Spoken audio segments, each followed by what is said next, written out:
Donc, il n'y a pas match. Il n'y a vraiment pas match par rapport à ce qui a été dit. Dire que comment on appelle, le procureur n'a pas pu mettre, comment on appelle, ses témoins, n'a pas pu envoyer tous ses témoins, c'est pas vrai, puisqu'elle dit c'est le 19 janvier 2018 que le dernier témoin a cité, a comparé par le procureur, a déposé à l'audience. Vous voyez. Donc, je pense que le pouvoir de M. Alassane Dramane Ouattara, donc comme je l'ai dit, je ne vais pas tellement entrer dans trop de détails, en ce qui concerne cette procédure, lorsqu'ils disent ça, puisque je pense les avocats au point 18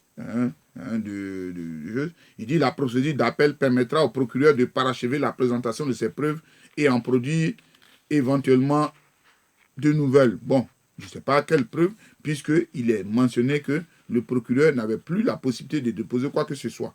Je ne sais pas par quelle alchimie on pourrait éventuellement permettre à ce que le procureur encore dépose encore d'autres documents. Et ce qui est plus grave dans le document dont je suis en train que je lis, c'est-à-dire le document du 21 janvier 2020 où les avocats de la Cour de la Côte d'Ivoire s'expriment, ils disent à la page 8, donc l'atteinte à l'ordre public international en cas de fuite, que le président Gbagbo décide de fuir, il dit dans l'intérêt d'une bonne administration de la justice, il faut s'assurer que la décision sur la liberté ne compromette pas la peine interjetée contre l'acquittement. En effet, une mise en liberté totale sans condition ne devrait pas être envisagée que si M. Gbagbo présente de solides garanties de représentation. Or, tel n'est pas le cas en l'espèce, puisque le comportement de M. Gbagbo est imprévisible. Oui. Ça, c'est une affirmation.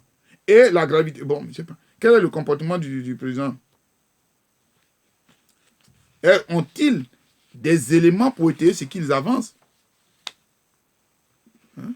Au point 32, ils disent enfin, le retour de M. Gbagbo en Côte d'Ivoire, car telle est sa volonté explicitement exprimée dans la requête de la défense, serait un facteur de grave désordre puisque M. Gbagbo et ses partisans ne manquent pas d'exploiter la décision d'acquittement de la Chambre de première instance pour contester à la République de Côte d'Ivoire toute coopération avec la Cour durant la poursuite de la procédure.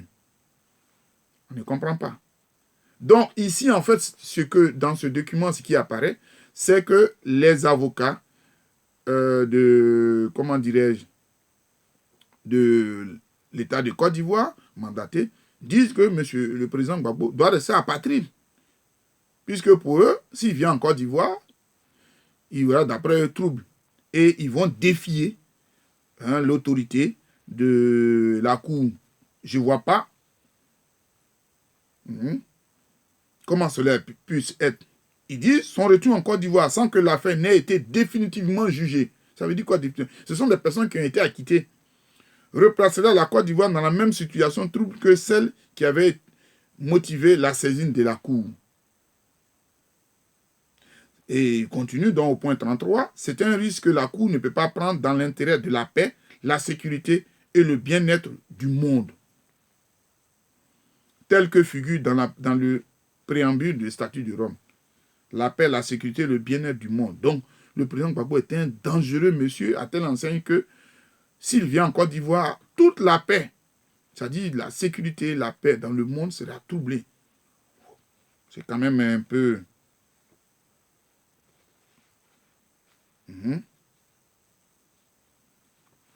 Donc, la nécessité de protection. Il dit les crimes contre l'humanité reprochés à M. Gbagbo ont fait des milliers de victimes.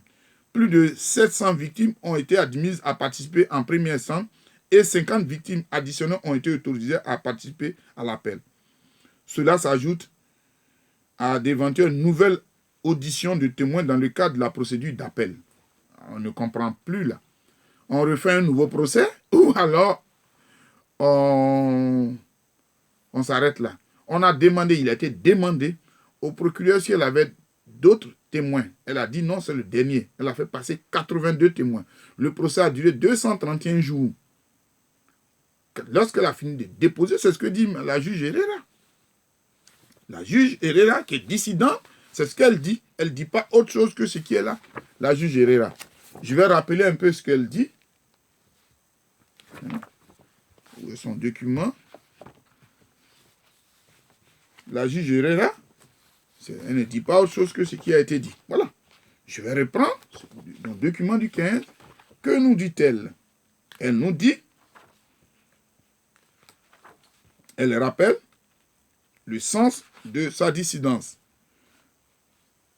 Elle dit, rappel de la procédure. Le procès de Laurent Gbagbo et de Charles Blé Goudé s'est ouvert le 28 janvier 2016. C'est le 19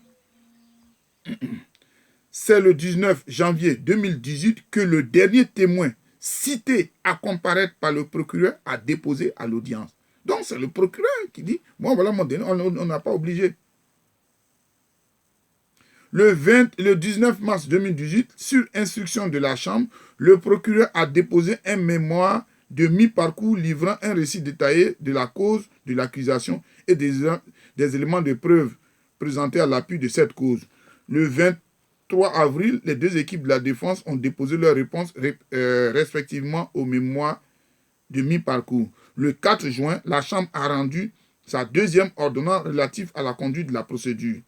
Le 23 juin 2018, la défense de Laurent Gbagbo et de la défense de Charles Blé Goudé ont chacune déposé une requête en acquittement. Requête auquel le procureur et le représentant légal des victimes ont répondu le 10 septembre 2018. Une audience donc, a été convoquée pour le 1er octobre 2016 aux fins de la présentation orale des conclusions finales relatives aux requêtes de la défense. À la demande des équipes de la défense, le juge président a accordé une prolongation de délai et reporté la dite audience au 12 novembre 2018. Les équipes de la défense ont présenté leur conclusion finale orale du 12 au 22 novembre 2018. Avant de lever l'audience, le juge a dit « Je peux dire que la Chambre dispose maintenant des éléments lui permettant de prendre une décision au sujet des requêtes en fin d'acquittement présentées par les deux équipes de la défense. Je puis ajouter que cette décision sera prise en temps opportun et bien évidemment aussi rapidement que possible. » Vous voyez? Donc, il y a eu toutes les procédures qui ont été suivies jusqu'à ce que nous arrivons là. Donc, ce que les avocats de M. Hassan Dramane Ouattara, que lui-même il renie, ont dit, c'est vraiment être en porte-à-faux. Voilà un peu ces quelques éléments que je voulais vous apporter. C'est pour cela que j'ai fait cette vidéo, pour que vous compreniez que M. Hassan Dramane Ouattara a toujours participé à ce que le procès, qu'il ait un regard dans le procès à travers ces deux avocats qu'il a envoyés. Donc, dire que ce sont des avocats qui sont levés de leur propre chef, c'est pas vrai. C'est pas vrai, c'est pas acceptable. Deuxièmement, jusque-là, ces avocats-là continuent d'empêcher que le président Laurent Gbagbo, le ministre Charles Blé Goudé, puisse revenir en Côte d'Ivoire sous des prétextes que M. Alassane Dramane Ouattara connaît. Donc, aujourd'hui, lorsqu'il affirme partout que le président, que le procès continue, mais en fait, il veut que ces personnes restent de manière infinie. Et d'ailleurs, j'avais fait une vidéo là-dessus où je dis, certainement, on va être dans le schéma de ce qui s'est passé avec le roi Béhanzin. Mais je pense que tel ne va pas être le cas, puisque ici, nous avons une bonne défense qui assure ce qu'il faut, et nous avons aussi une mobilisation internationale pour savoir que le droit doit être dit. Ce que le juge Cuno Tarfusi a dit est tellement cohérent et clair, cela ne souffre d'aucun